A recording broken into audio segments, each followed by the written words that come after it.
Obama administration ends, Douglas. Is this the rhetorical low that many of his critics describe between the U.S. and Israel?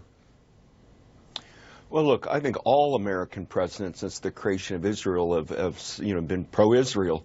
I think certainly the Obama administration has, but as Ron has alluded to, President Obama does believe in the two-state solution. He's been more of the Simone Perez kind of view of how Israel should move into the future. You have now with Donald Trump a Likud party rubber stamp almost. I mean, listen to the things Trump's saying he's going to do. It's Netanyahu's dream. We're going to move the American embassy into Jerusalem. That's a very aggressive act, and Donald Trump's going to say, "You want to build? I'm a builder. Build settlements, and make it. And you want to do security? Well, we're going to build a security wall."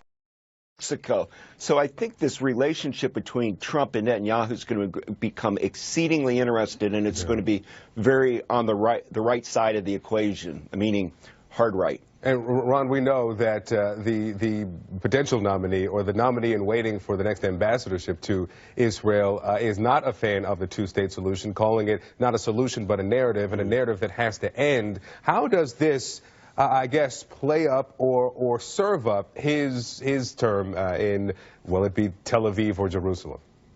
Well, as I said, I think that under Barack Obama and certainly under Bill Clinton, we saw a U.S. government that did not fundamentally accept the same definition as Benjamin Netanyahu's government of how Israel can best secure itself over the long term, and had a vision that a genuine peace process leading toward a viable two-state solution was the way to go. Donald Trump, through the appointment of David Friedman and his own comments and his intervention here, has signaled that he is willing, as Douglas said, to much more ally himself with the Likud view, the Netanyahu view of the world and how you proceed. And I think the signal that has been sent by this appointment, I think, is pretty unmistakable. The other point that's worth noting here is that the Netanyahu government reached out to Donald Trump during this transition, aware, I'm sure, of what a unique and unprecedented thing that is to do. And it is a continuation of the way in which he has allied himself with one party in the U.S. more than any foreign leader than I have seen in my 35 years of covering American politics. Douglas, let me come to you with the word that we've heard a lot since that tweet came out from Donald Trump about this resolution,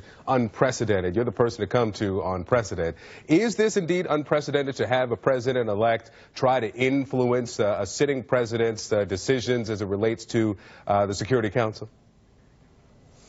Yes. I mean, every day Donald Trump seems to be wanting to intervene in that way. He has patience for waiting until he's sworn in. He's trying to undermine all of Barack Obama's initiatives, and that creates a counter narrative where the Obama administration is now trying to find lawyers to put roadblocks and obstacles into Donald Trump's path. What's been interesting to me is that Trump and Obama personally aren't really exchanging harsh barbs. It's actually a fairly decent transition. I'm told in the White House the transition's going well, but Donald Trump wants to get his policies up and running now, and Barack Obama is trying to say, slow down, we're still the management for another month. So there's some friction going on this holiday season, and it's sending mixed signals around the world. Yeah, well, at least in front of the curtain, the State Department is saying that they didn't feel like their hand was forced by this influence, I should say, from Donald Trump. Ron Brownstein, Douglas Brinkley, thank you both.